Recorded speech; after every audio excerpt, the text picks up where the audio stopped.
Hello everyone and welcome to tonight's webinar on transitioning to a newly qualified nurse. My name's Kendall and I am one of your two hosts this evening.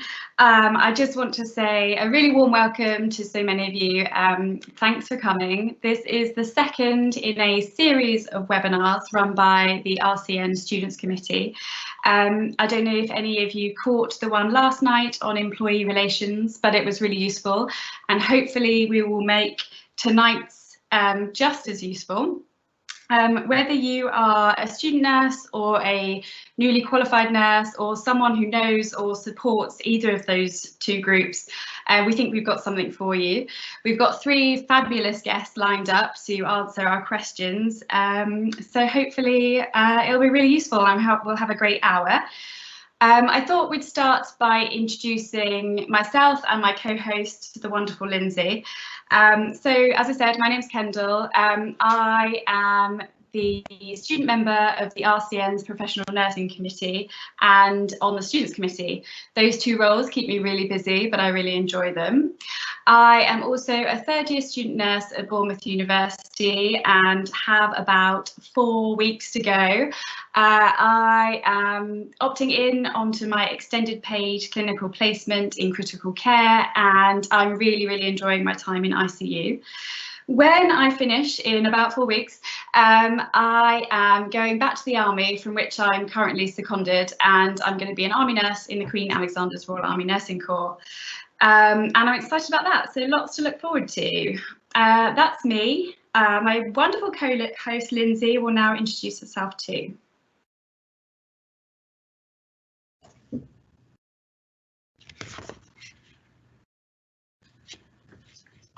Hi everyone. So my name is Lindsay and I am part of the September 17 cohort.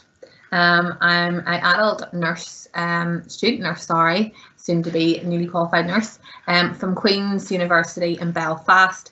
So I am one of the Northern Ireland seats on the RCN Students Committee. I took my post up in January. So there's been a lot for us to do this year. Obviously, there's been a lot around the Northern Ireland strike actions. So my role alongside other student ambassadors helped to support some of the students who were maybe out on placement at that time and sort of protect and support students around that strike action. I've just recently joined the newly qualified nurse working group. Because obviously I'm about 6 weeks left to finish my degree, so I really wanted to join that working group so that I could learn from some of the newly qualified nurses and get some support, not just for myself but to support the other transitional nurses coming through as well. So really looking forward to that. But yeah, that's me. Thanks, Lindsay. So the rundown of tonight is I'm going to talk a little bit more about transitioning to a newly qualified nurse. We're then going to introduce our wonderful guest speakers. Then I'm going to hand over to Lindsay, who is going to ask them 5 pre-prepared questions. If you have any additional questions that you think of during that time, please pop them in the chat. I'll be monitoring that as we go along, and at the end I'll jump back in and I'll try and get through as many of those questions as I can. Those that we don't answer we will save, and we will certainly answer them on our social media channels in the coming days and weeks. So why are we doing this webinar? So transitioning to newly qualified nurse. We think it's quite timely because obviously at this time of year a lot of people are thinking about their first role, probably getting quite nervous about it, and they probably have quite a lot of questions. So we wanted to help with that. But we've also just launched, as Lindsay has just said, the RCN's Newly Qualified Nurses Project, which we're super excited about. We aim to add the voice of newly qualified nurses to the wider voice of nursing with this group, and we want to do that through creating a community where we can support and guide people who are coming onto the register. in their first 18 months of registration. So this webinar is really quite timely. We've opened a new Twitter group, a Twitter account, sorry, that runs alongside this project, and that can be found at RCN NQN. So please come and follow us. That would be great. So that's that. So that comes to our wonderful guests. So I'd like to thank our guests very sincerely for joining us tonight and spending their time providing us with their wisdom.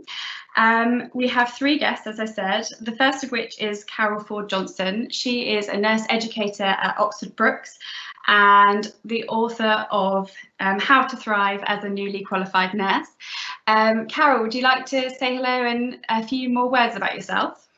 Thank you, Kendall and Lindsay and Jess. And I just wanted to say it's an honour to come on the webinar, and I know how much work and effort as RCN ambassadors that you're doing in your own time. So well done, all of you. You're doing a fantastic job. So I've been a registered nurse for 34 years, and as you said, I was a lecturer practitioner actually for 22 years, which was a joint appointment between the trust and the university. But now I work as recruitment and retention lead full time, and that job involves evaluating new starter experiences, supporting all levels of staff from band 2 to 8 with career pathways and aligning support professional development. So I really love my role, and I really looking forward to this evening, and I hope I can answer the questions. I'm not very good with IT, so hopefully I'll remember to mute and unmute. But well done all of you, and I'm looking forward to it. Thank you, Carol. Thanks very much. So our second guest speaker is Annabelle Smoker. She is also a lecturer at Southampton Uni. She's also an author, and she wrote the book Launching Your Career in Midwifery and Nursing, a Practical Guide. Annabelle, are you able to say hello and give us a few more bits about you?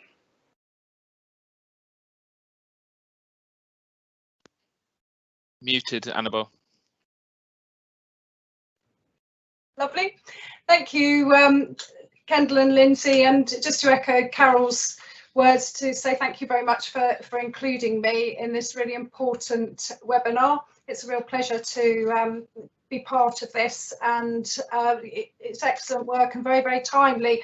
I'm the employability lead for health sciences, so I look after the preparation for our final year nursing, midwifery and allied health professional students. I've been doing it for quite some years, for about 15 years, and we organise an annual careers fair and an employability week. So with the additional transitions module that I run, I've got particularly vested interest in looking after our final year students and making sure that they're successful in their endeavours to get their first posts. Fab, thank you, Annabelle. Thanks. And finally, we have Claire Manley. She is in fact a newly qualified nurse, mental health nurse who works in the community and is a very supportive and energetic co-lead of the RCN Newly Qualified Nurses project alongside myself. Thank you for that, Claire. Would you like to say hello and a few words about yourself? Hello. I think there's not a huge amount more than I can say than Kendall said. I feel very honoured to be alongside Carol and Annabelle with their vast experience with my very short 8-week experience. So I am a March cohort, so hello to all those people that aren't September cohorts, because there's a few of us around. So I qualified, I got my PIN registration through on the 10th of March, and I started work for Pennine Care. I work there as a community mental health nurse in a community team, and I'm 8 weeks in, so I've only nursed during a pandemic. So that's me. Thank you, Claire. What a claim to fame. Okay, fab. So that's everyone's introductions. So it's over to Lindsay for question time.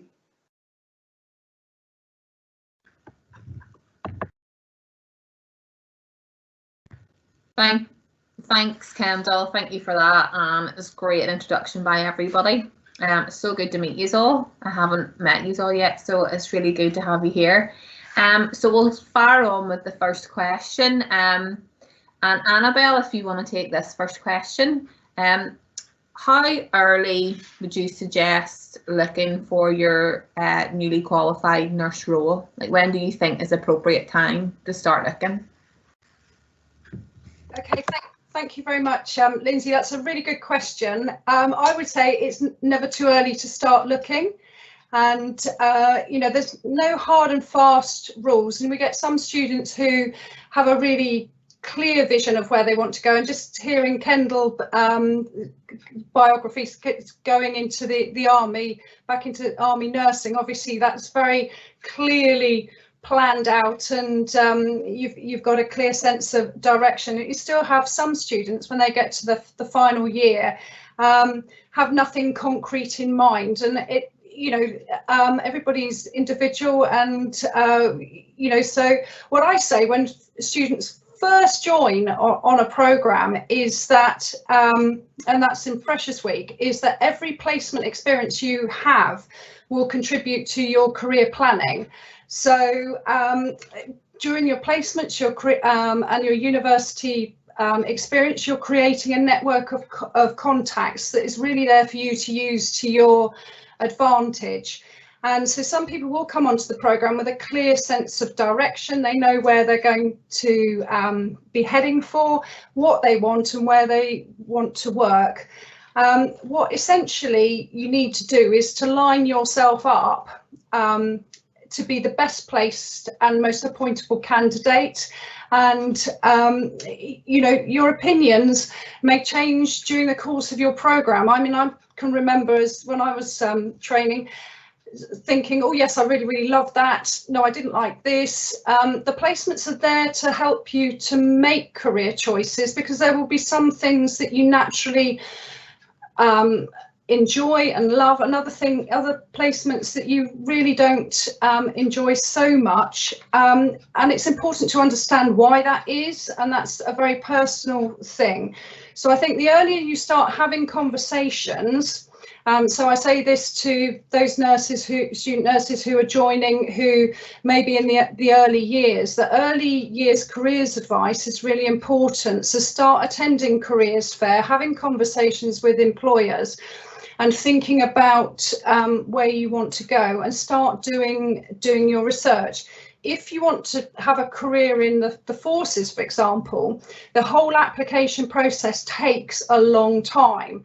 So it's not something you suddenly decide 6 months prior to completion, oh, I quite fancy doing. It needs careful consideration and a lot of research, and making sure that is something you really want to commit to. All universities have an employability service. We use ours. I work very closely, and we recommend to our students that they have a career action plan. So it's a very structured, targeted approach to the whole process, as opposed to kind of a haphazard scattergun, not terribly sure, but I'll kind of send out some applications and give it a go. The career service are good because they can help you to put together applications, go through the personal statements, CVs, interview prep, and help you ultimately, if you're in the position, because at the moment there are lots of jobs, and students are quite likely to get a number of job offers, to help you ultimately with that decision-making process. But I would suggest that you need to have a sort of an idea of where you want to be in a year's time, 3 years' time, 5 years' time, and a sense of direction. But knowing yourself and knowing where you thrive and where you learn best are really important. So a level of self-awareness is vital, because your first post is a post where you're going to be consolidating your learning, and you know, at best you make a good choice, at worst you make the wrong choice. And I know Carol's going to talk a little bit about what happens if you find yourself in the wrong job, but the actual application process, typically we see people in the penultimate placement, so placement 5 for single field placement 7 in our programs for dual field, starting putting in applications, getting interview appointments coming through. So our normal hiatus of activity is kind of early spring through to sort of June time, and I'm already, as a personal academic tutor, getting reference requests coming through. So I know things are happening. Obviously, dare I say, with COVID and the extended paid clinical placement, suddenly things have changed very dramatically, and the world is a different place, and that is going to obviously end up probably with some staggering of completion dates, and different approaches to interviewing. So you might get online invites to interviews. So it's being prepared, not just for the sort of the process of looking for the job, but actually the application selection, interview process. And the HR systems at the moment, we know, are under a lot of stress. So I would say to people, don't panic if you don't get quick responses. I know that a lot of you will be on the extended paid clinical placements, which again is a great gateway into a job, and you've had some choice in where you're currently working. There are plenty of jobs, and I would say at the moment it's a bit like being in a sweetie shop, and that makes decision making around, you know, which jobs to go for harder. Sometimes people will try to persuade you that to work somewhere and you're kind of a bit doubtful. You know, if you're not sure, I would say seek independent advice, and use your networks. You know, every time you're in placement, people are looking at you as potential employee, which is great. You know, do remember that first impressions count, and you know, sometimes, although you might have sort of a plan of where you want to go, doors open unexpectedly. You just find yourself in the right place at the right time and the right moment, and somebody sees something in you and makes you an offer that could be too good to refuse. So whilst it is good to have a plan, and that's what Carol and I would, you know, advocate and, you know, advise, actually don't be too blinkered, because sometimes opportunities come along when you are least expecting it, and your extended paid clinical placement may suddenly open doors that you weren't expecting. Somebody might say to you, there are jobs going on a particular unit or in a particular area of practice that you hadn't thought might be available. You know, it's still competitive. They will still cream off the best, you know, so they will be, you know, watching you, looking at you, thinking, you know, would you fit with this team, looking at you in terms of potential. So an employer looks for a newly qualified, not just for somebody to do a band 5 role, but how they might be developed in future. So it is, I think, for you guys, it's an exciting time, but it's also quite nerve-wracking, because people are very wary about making the wrong choice, and that generates a level of anxiety which we appreciate. So there are plenty of people around to support you during this period. So do ask for help. So I think I hope that's answered your question about, is it, you know, when do you start asking? That's great, Annabelle. That is really good information. I know even personally for myself, that is fantastic advice. And as you said, there's things that can come up and you can go on placement that you thought, well, you didn't think you were going to like it, and, you know, all of a sudden you found something new and new interest. So that's great advice. So I just actually want to touch on what you said there. You know, it is almost like a pressure when you're coming to the end to find the right first position for yourself. And as we said, Carol, if you'd like to take this one, what would your advice be to someone who's taken up a new position as a newly qualified nurse and feel maybe somewhat down the line that they've actually made a mistake about their first choice of post? Yeah, I mean, interestingly, it's something that happens a lot and it's normal. I think the key thing to say is, you know, as student nurses, you don't have a massive variety. You can't go to every specialty. So understandably, you can get to third year and not know which area to pursue your career in and where to go for your first post. So, you know, it's really understandable, and there's lots of Band 5s, and part of my role would be sitting and discussing that with new starters. So, there's lots of different scenarios if someone thinks they've made a mistake. It might be that they just haven't given it long enough time, that they need to just stay a bit longer in an area. And if you think about it, as student nurses, there's so many students over the years that I've supported that will come at the beginning of a placement and be really panicking and overwhelmed. And then by mid-placement or near the end, they'll be like, oh, I want a job there, I want to stay on. And they've really enjoyed it, but they've given it that bit of extra time. They might not have accessed support and found out, you know, what study days there are and what support's there. And people might have missed that because they might be busy. So it's being proactive, and I'll talk a little bit about sort of the support networks that there are. And then there's other people that are just really desperately unhappy. They've chosen an area that is not really linking to their skill set, and you know, they might have just tried the area and they're really not happy. And I can talk a little bit about what you do there.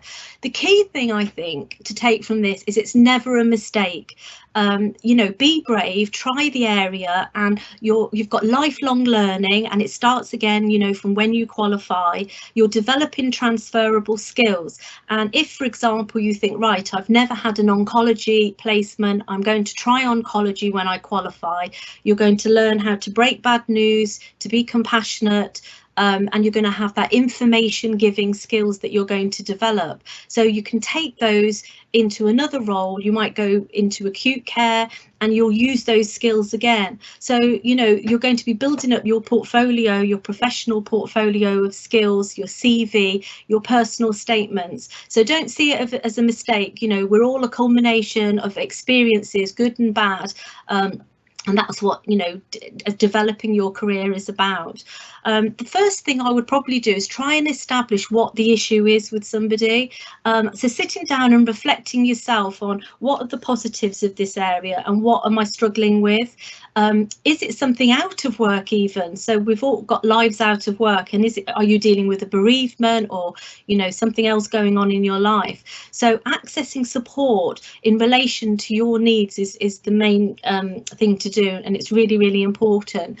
Don't pressurize yourself too much on the first post. I see a lot of new starters that compare themselves to other people, and I think a lot of students naturally do that. You know, they'll say, oh, somebody's completed their dissertation and I'm still on my methodology. And it's the same when you qualify. You're all individual, you've all got individual learning needs, you'll all go at your own pace. So don't try to compare yourself to other people. You need to access support, sit down with someone that's experienced, go through your personal development plan and work out your goals, your short goals, your immediate goals, and your sort of long-term goals. When you're thinking about accessing support and education, there's two things to think about. The first is you're going to have a clinical structure of support. So you'll have a preceptor, you'll have a buddy to work with, and you'll have a line manager. And then you'll have educational support aligned to that. So you might have a practice development nurse, for example, in the area.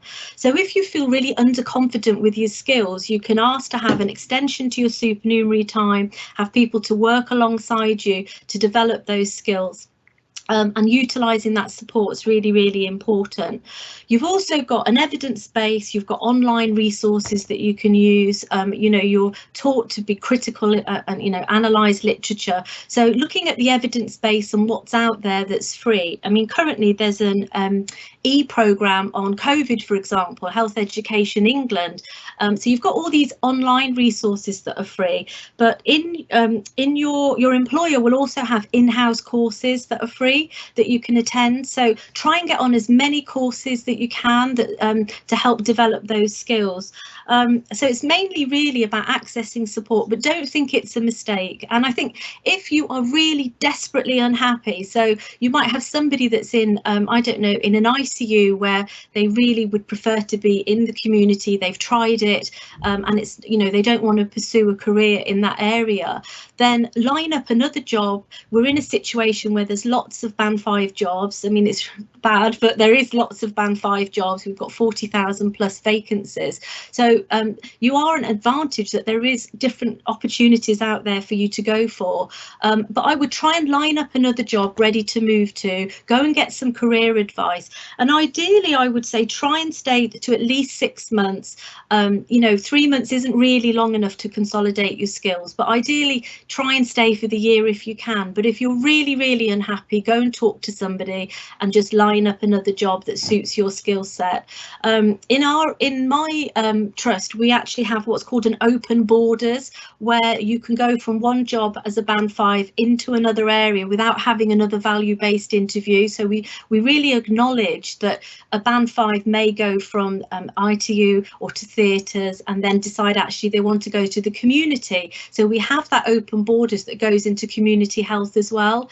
And that's because we're acknowledging that new starters don't always know what they want to do. And I think a lot more employers are, you know, acknowledging that as well.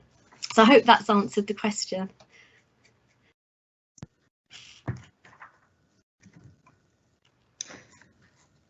Thanks, Carol. I am furiously writing down my personal notes as you're talking offline. I'm like, let me get this all down. That's fantastic advice, and I hope everybody watching has been doing the same. It's great to hear, and it's very reassuring as well. So the next question, we're going to go to the lovely Claire. Hi, Claire. Hello. And Claire is obviously fresh into her first post.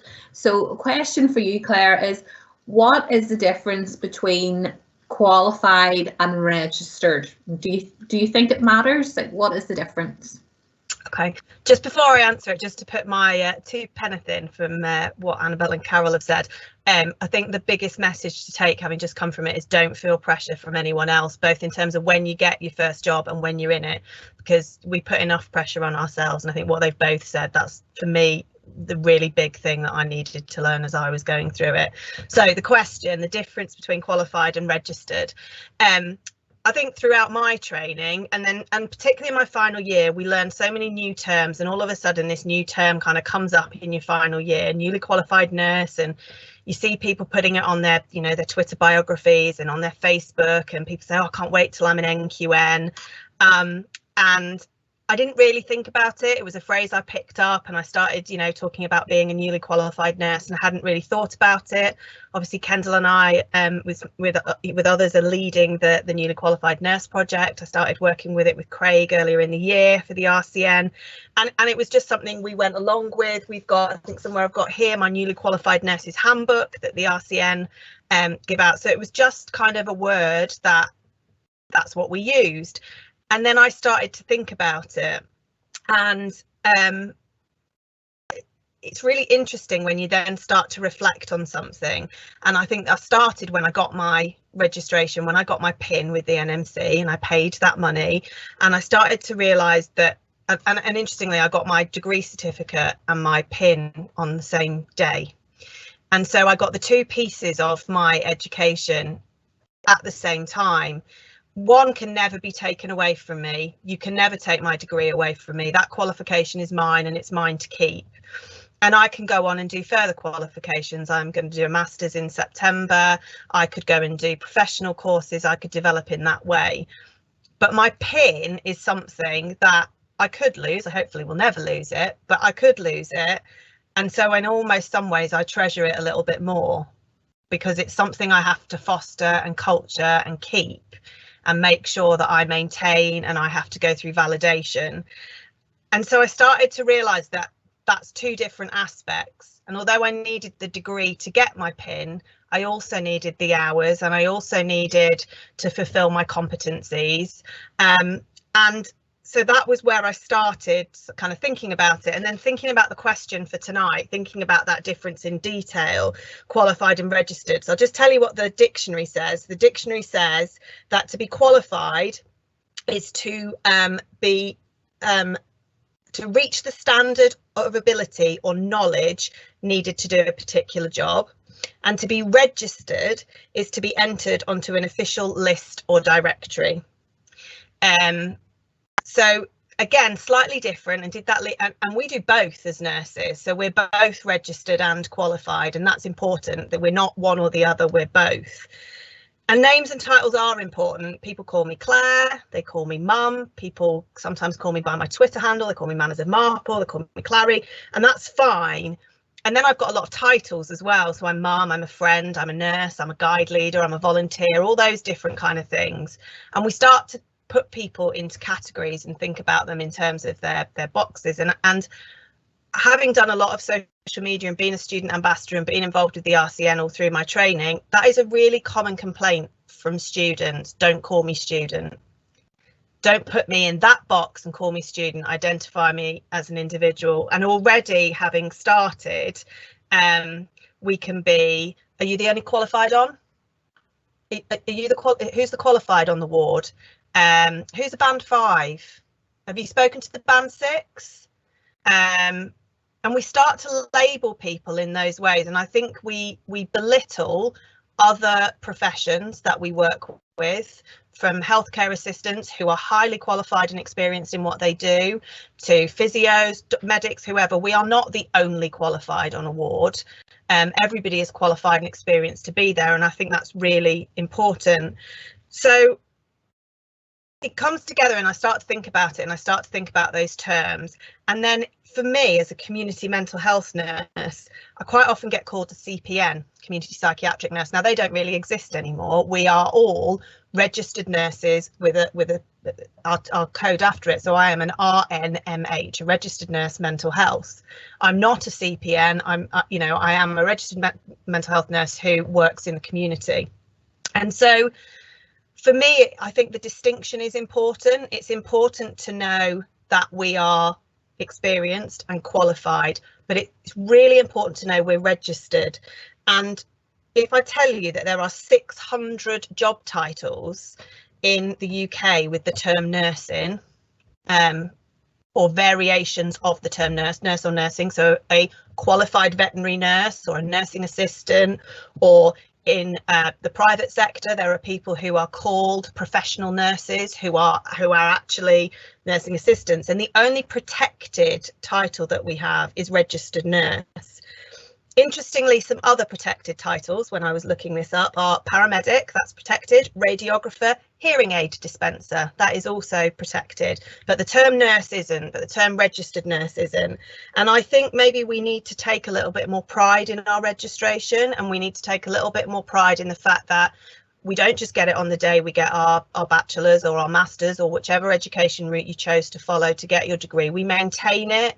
We are skilled, we are evidence-based, we have to prove that on a register, and that we treasure that PIN, and so that we treasure our profession and we treasure our registration. So for me, yes, there is a subtle difference. And one of the things I think that we want to take forwards in the RCN group is to have that conversation. What do we want to be called? And it goes right wider than just new nurses or novice nurses, but are we newly registered nurses or are we newly qualified nurses? I know I had qualifications before I came, so you know, that's my take on it. That's my distinction. Yes, there is an importance. I have an opinion on what I'd like to be called, but I think that's something that a membership maybe need to have a discussion about. That's it. I hope I've answered that. That's great, Claire. Actually, a lot to think about. You know, I think, as you said, the difference qualified and registered, and until you really sit down and think about it, there is such a big difference. and you know, you can be qualified, but you know, actually being registered and holding that pin, you know, it's such a big thing for everybody that's worked so hard. I just want to go on to the next question, and as we all know, the nursing degree can be very stressful, and to qualify and go out and to get that pin can be a lot of pressure. So Annabelle, I want to come to you and just ask you, have you any advice how we can promote well-being for ourselves in our first post? Like, how do we look after ourselves? Okay, thank you very much, Lindsay. That's yes, another good question. So firstly, congratulations to Claire for getting your pin. It's very precious. And when you completed, no doubt you had to sign a declaration of good health and good character. And one of the most important things in that sort of whole process of transition, which I would suggest happens it starts to happen in the final year. It's not something that you kind of like wake up on the first day of being qualified and say, I've transitioned. It is a process, is that you maintain that good health and good character, because it's vitally important for your survival to get through the first year and a half as a newly qualified, until you feel that you're in a position to sort of shed that title. So how do you promote wellbeing in the first place? I think if you choose well, in terms of your first post, that will help you to remain well. So I would say, you know, think about what you enjoy in terms of your work, where your passion and interests lie, what motivates you, where you're going to be best suited in terms of your skills and ability, and also what you can control, and how you manage levels of stress generally. Now, some people will know intrinsically that they function well with routine and in a scheduled in environment where there's scheduled activity. Other people thrive, to use the title of Carol's book, in areas where there is unscheduled activity. They would prefer to be perhaps a little bit more autonomous, and that might come alongside maturity and you know, just sort of your background. But when you think back to the placements that you have had and that you're in, what makes you feel well supported, and think about not just where you thrived, but why that was. Obviously, at the moment, services have been dramatically reconfigured with COVID, and things kind of like almost tipped upside down in some areas. And so where you might have been in the past may look quite dramatically different now in terms of sort of activity and pressures and things. But one thing you can do is ask staff, newly qualified staff from the 2019, early 2020 cohorts to qualifying. So what is it like to work here? You know, what kind of support do you have? So if you're going or have been to careers fairs, I think this year we'll be all going virtual with our careers fair. You're talking with employers, you can talk with newly qualified staff. A good trust will put forward their newly qualified into conversations with potential applicants, and you can ask people, you know, what's it like to work for this organisation? How well supported do you feel? Because the culture of the area, the ward or the team, the values of that organisation, whether they're, you know, there's an openness and an inclusivity, and they're supportive, will have a very, very significant impact on your well-being and on your health. And I say that particularly if you have a long-term physical or mental health condition, which it's really always sensible to disclose with and discuss with employers, is that you are going to need support. And some people, that support may come in actually not working full time. It may be working part-time hours, you know, just till you get your feet in the door and you feel comfortable, and then you can push your hours up. But there is absolutely nothing written in stone that says people have to work full time when they qualify. So employers need to make adjustments if people have underlying health conditions that impact on their well-being per se. You also need to think about things like travel and long days and getting adequate breaks, because if you are working long shifts and you are travelling an hour each way and you're not sleeping, because, you know, let's face it, when you start a new job, you do feel stress, and you know, alongside the sort of a degree of anxiety, excitement, lots of mixed emotions, you probably won't be sleeping well. So if you're doing back-to-back shifts, coming home tired and feeling drained, that's obviously not going to be good for your well-being. So you need to make sure that you can recover between shifts. You need to think about issues that will contribute to a reduction in your well-being and build in adjustments to help you cope. So one of the first things I would say is, when you start a new job, make sure that you've got some annual leave to look forward to, and you know, and it's not too far in the future, so that you know you're going to have a break. I would also say, don't be pushed to do extra hours, to do agency and to get overtired. You know, respecting that people might have financial pressures, you do need to manage this all really, really carefully, because your first responsibility is to that new job. As somebody who likes running and swimming, I would say take regular exercise, because that's really important for your mental well-being. If I've got a problem, quite often I swim it out, and I've got the solution by the time I get out of the water. So having a good work-life balance and things to look forward to is important. And who is at home to support you? So some of you might be thinking about moving some distance away from family and friends. Do remember where you get your support from, because it will be essential, particularly at this point of transition, because we know that nursing requires resilience, but that's not about suffering and, you know, pushing yourself to a point of burnout. The transition to NQN is probably going to be one of the most challenging points in your nursing career, will be to date, and so I would say don't go into it with blinkered vision. Lots of people say, as you said, you know, I can't wait to qualify, but it is really, really important, and I'm glad that the RCN are doing some work on this, about preparing yourself psychologically for the fact that there will be challenges. There will be days when you feel overwhelmed. You might feel useless, out of your depth.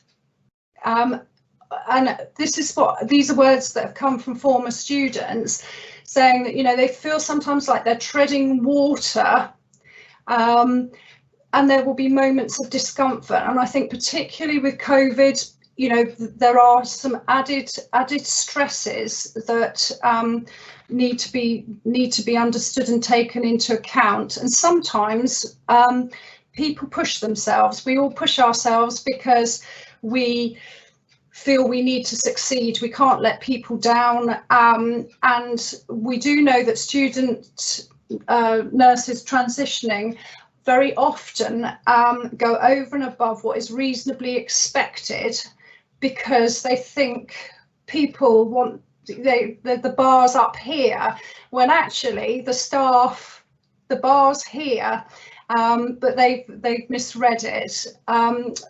The research about transition talks about transition shock, which starts with that euphoria, Claire, when you get your PIN and you get your registration, and then it kind of, dare I say, you move into that phase of reality, and that will impact on people's confidence and their well-being. And what is important to remember is that no one's immune from this. There's no quick fix. Everybody who has transitioned has gone through this. Change into that sort of accountable practitioner, it's a huge step, and some of the impact is reduced if you remain in a familiar area, because you're already sort of assimilated into the practice. So some people may be going from their EPCP, their extended placements, into a role with that trust, and that can be very helpful because you're already familiar with the way that things work and can find yourself around an organisation. When I did some work with our local trust, we were involved with Health Education England's repair project, which is about reducing pre-registration attrition and improving retention. What was identified was the real importance of support, particularly in the first year of qualification, and that was through preceptorship. And that's a really important question to ask a potential employer about, because there will be variance in preceptorship programs. So Carol's talking, about her work and the structure and effort that is put into supporting people in that first year, and how important it is. You need to talk to your preceptor. If you feel overwhelmed, you need to share your experiences with other NQNs, because actually they're probably feeling the same. You might get some who'd say, I'm okay, but actually they might not be okay. So do look after your friends. What I would say is always, and this is something, it doesn't matter how long in the tooth you are, how long you've been doing the job that you have been doing, is that you always need to ask for help. And that's about recognising your limitations. That's a professional characteristic. And you should not wait for formal points like appraisal to start talking about things. So in summary, I've got 3 points here, so I shall be quick. The support networks inside and outside of work are absolutely fundamental to getting through this change in your life. I would say be realistic. It's a path that others have trodden. I've trodden it. Carol's trodden it. We're still in one piece. By far, the majority survive. There will be good days and there will be bad days, but that's life. And my final point is really be kind to yourself, because that is so important.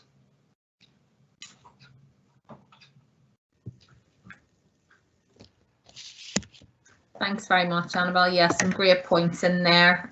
Definitely. I think we can be one of the worst people for putting ourselves first and looking after ourselves first. We're busy caring for everybody else, but I think looking after ourselves and our well-being is primarily something we need to work on individually. Our last question that we have coming up is, we're going to ask Carol if you'd mind taking this one. Going in as a new team member into a new clinical area is obviously daunting for anybody. So how do you think somebody who's going into a new area can challenge practice if they think it's if it's bad practice, or if they're not 100% sure? How do they go in challenging that as a new team member? Yeah, thank you. I just wanted to say though how eloquent Annabelle put that discussion as well about promoting well-being, and how honest she was in how it is. So and how important that was. It was really good. And also Claire, I thought was so insightful with your pointers, that if there's any university lecturers or students, they should be taking your clip and using it as a debate in third year modules, because it was amazing. So thank you. So yeah, so looking at the challenges and looking at challenging practice, I suppose again the key message to get across is you are never on your own. You've always got a structure there and people that you can go to. In some ways, there's two discussions here, because there's the first, that there may be a safeguarding issue, there may be something that is there's a challenge there, and you might have seen something that you really need to escalate straight away. So assessing, is there a physical or mental risk to somebody, be it staff or a patient or relative. So that's really important. And obviously you have a duty of care, as Claire was saying, with your registration and your PIN, to escalate that. And that needs to be done straight away. And I'm going to give an example. When I first qualified 30 odd years ago, I remember looking after a lady, and her husband came into the ward drunk, and he dragged in this little 6-year-old who was in the day room, and he started shouting, and he walked out, and I basically started playing with this little girl. And from my observations and from what she said, there was risks involved. I won't go into it, but I knew that I felt so uncomfortable. I didn't know what to do. We didn't have safeguarding leads there, and I went straight to the ward sister, and it was escalated, and we got social services involved. And sometimes there will be times that, you know, it's very rare, it's only happened once in my career, but in that sort of situation, there are clear lines nationally and locally with escalating sort of concerns like that. And that's quite different to challenging practice in an educating type of way, where, for example, you might have, I don't know, if you had a patient with MRSA in a side room, and a colleague, a staff member, was about to go in without putting on their gown and their gloves. It's quite relevant, the PPE nowadays, you know, that you might say, did you realise the patient has MRSA and you need to protect yourself, and do it in an educating type of way. So there's different times that you'll challenge in different ways. So it's sort of assessing those situations. As I said, there's clear escalation pathways, and if there is something that you're really uncomfortable with, the key thing would be, you know, to own it, to follow it through yourself. It's very difficult if a manager has somebody escalating something second or third hand. So if you have seen something, you know, write it down in a factual manner, like you would if you were doing an incident report. You know, what happened, when, you know, which people were involved, and how did that impact on the situation. As third-year students and newly qualified nurses, it's helpful to look at all the national guidance and local policies, and during your induction period and your supernumerary period. The NMC and RCN have got raising concern documents that are really concise. There's whistleblowing policies, there is safeguarding policies, there's complaints policies. We now have freedom to speak up guardians, where a staff member can go and talk to somebody about something they feel uncomfortable with. And these are all things that I didn't have when I qualified. So there is a structure there. Don't leave it to someone else. You know, try and speak directly yourself. Go to the structured person and seek support. So ideally, you'd go to your line manager. If the issue is with your line manager, or you know that the issue might be in the area that you're working in, you can go to health regulatory bodies potentially, but I would go carry on going up the chain where you work. So there may be a divisional nurse or a matron in the area if you feel that you're not being listened to.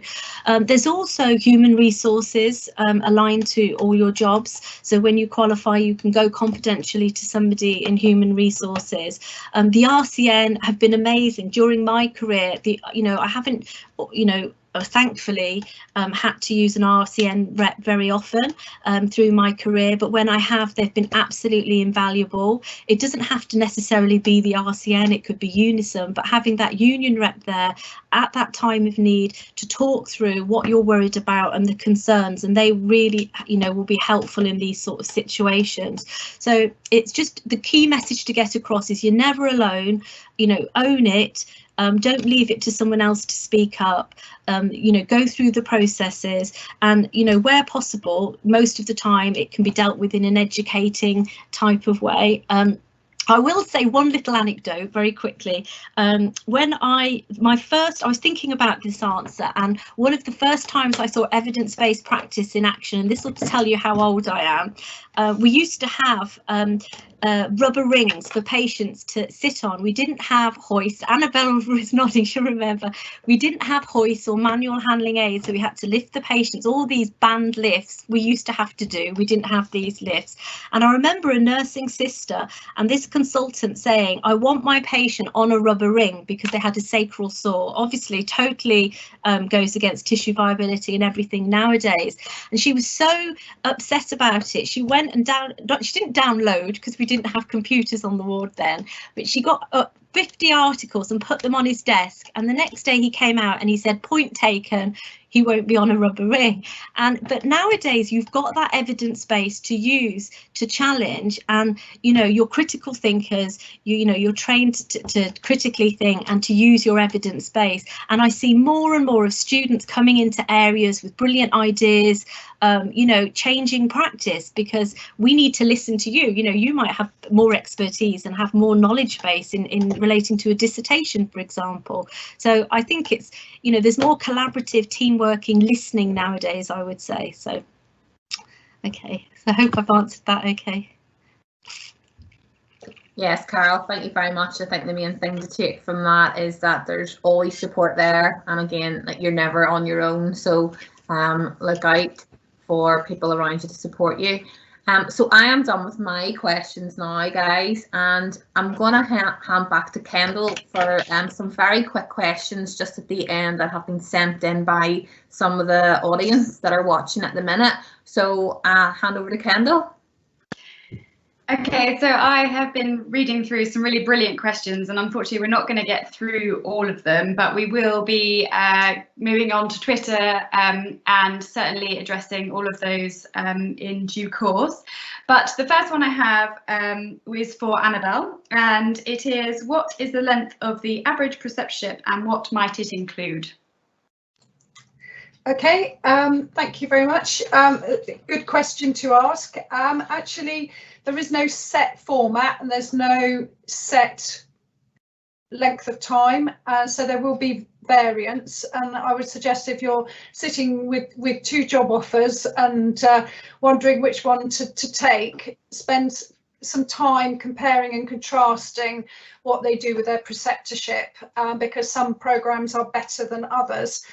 They can run anything from sort of nine months to a year and a half in some places, but they generally focus on the skills and competencies, and some of that will include logging competencies and in effect passing those in order to progress. So some areas will have skills logs and be able to show you those if you're going on visits and having conversations with potential employers. Others offer a very structured program of study days. I've heard recently that one trust has accreditation associated with their preceptorship program, so that might be something to look at. But generally it's beyond the stat and man, so everybody, new employee, would have to do stat and man. These are essentially sessions that are geared very much to supporting the newly qualified transition.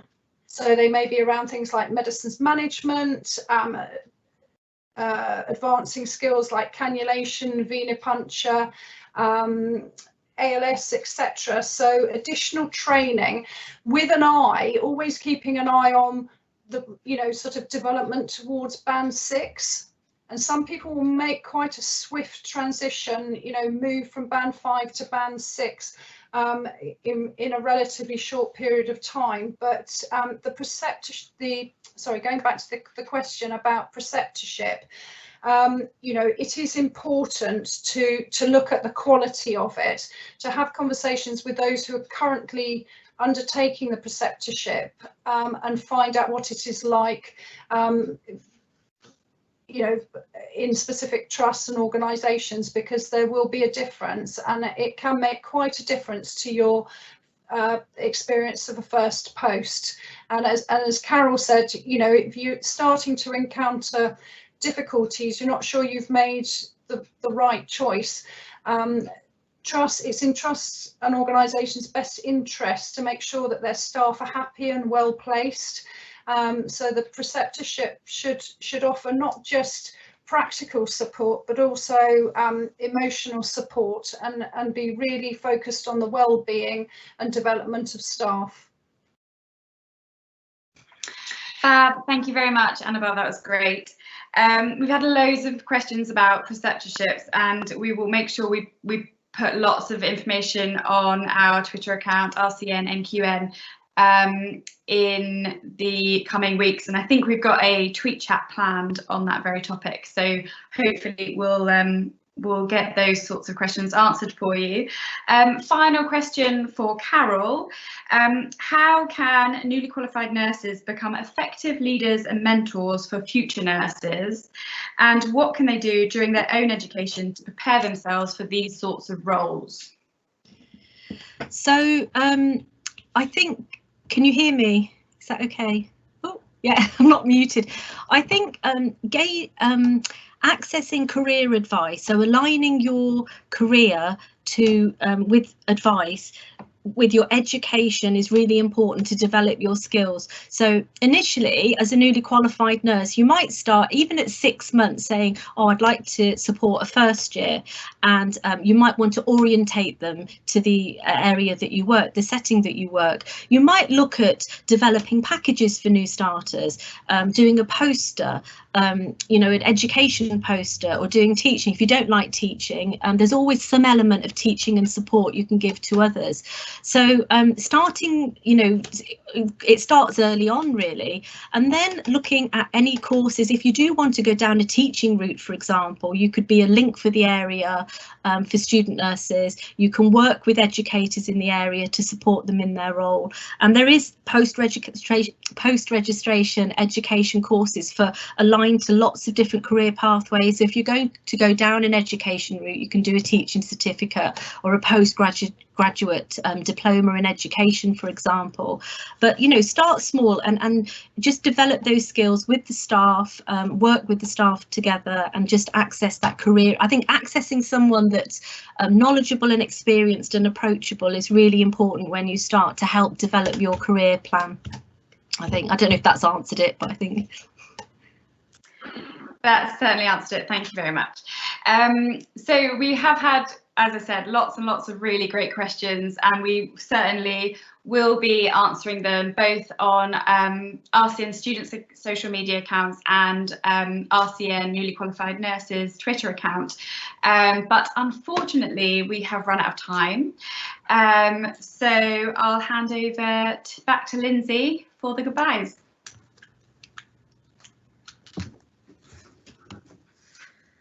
Thank you, Kendall. Yeah, so thank you so much to everyone who has been involved in this tonight. I myself have found it so informative. It's been great. Thank you to Annabelle, to Carol, and to the lovely Claire for all joining us and taking on those questions. To my lovely co-host Kendall, on behalf of us, I will thank all the audience as well for just logging on and tuning in. We hope you found it informative. And behind the scenes to the AV team and to Jess for keeping us all right, because I don't know if technically it would have ran as smooth without them. I think we were worried about that. But yeah, just to remind you before we go that this will be this has been recorded and it will be uploaded to YouTube for anybody who maybe missed the start of it or wants to watch it again for any information to write down. And as Kendall kindly reminded us, there were so many questions have come through, and we couldn't get through them all, but they will be collated and they will be answered via the RCN Students social media website, so keep an eye on them. And just to remind you as well, the webinar series is not finished, and tomorrow night there's another one at 8 o'clock, and it is going to be, I think the topic is clinical supervision. So all areas of that is going to be discussed, and we hope you can join us for that as well. I find these webinars amazing. They've been so informative. So I just want to thank everybody again, and yeah, hope you enjoyed it as much as we did.